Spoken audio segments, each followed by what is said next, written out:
அணுசக்தி மற்றும் கண்டம் விட்டு கண்டம் பாயும் ஏவுகணை திட்டங்களை கைவிடக் கோரி வாஷிங்டன் தெஹ்ரான் இடையேயான பேச்சுவார்த்தை ஜெனீவாவில் நடைபெற்று வருகிறது. இந்த நிலையில் உலகின் மொத்த கச்சா எண்ணெய் போக்குவரத்தில் 20% கையாளும் முக்கிய நீர்வழிப்பாதையான ஹார்மோஸ் நீரிணையில் ஈரான் கடற்படை திங்கட்கிழமை முதல் பிரம்மாண்ட போர் பயிற்சியை தொடங்கியது. இந்த பயிற்சியின் ஒரு பகுதியாக செவ்வாய்க்கிழமையன்று ஜெனீவாவில் பேச்சுவார்த்தைக்கு மத்தியில் ஹார்மோஸ் நீரிணையில் ஏவுகணை சோதனைகளை நடத்தி ஈரான் பரபரப்பை ஏற்படுத்தியது. இந்த உலகளவிலான பதற்றத்துக்கு மத்தியில் கடந்த 24 மணி நேரத்தில் F-35, F-16, F-22 ரகத்தைச் சேர்ந்த 50க்கும் மேற்பட்ட போர் விமானங்களை மத்திய கிழக்கில் அமெரிக்கா நிலைநிறுத்தி தனது இராணுவ வலிமையை அதிகப்படுத்தியுள்ளது. போர் விமானங்கள் மட்டுமின்றி வான்வழியில் எரிபொருள் நிரப்பும் டேங்கர்களும் மத்திய கிழக்கு நோக்கி நகர்ந்து வருகின்றன.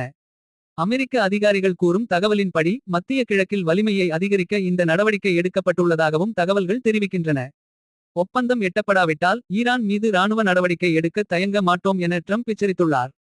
ஏற்கனவே மத்திய கிழக்கு பகுதியில் ஒரு விமானம் தாங்கி போர்க்கப்பல் இருக்கும் நிலையில் உலகின் மிகப்பெரிய விமானம் தாங்கி போர்க்கப்பலையும் அமெரிக்கா அங்கு அனுப்பி வைத்திருக்கிறது.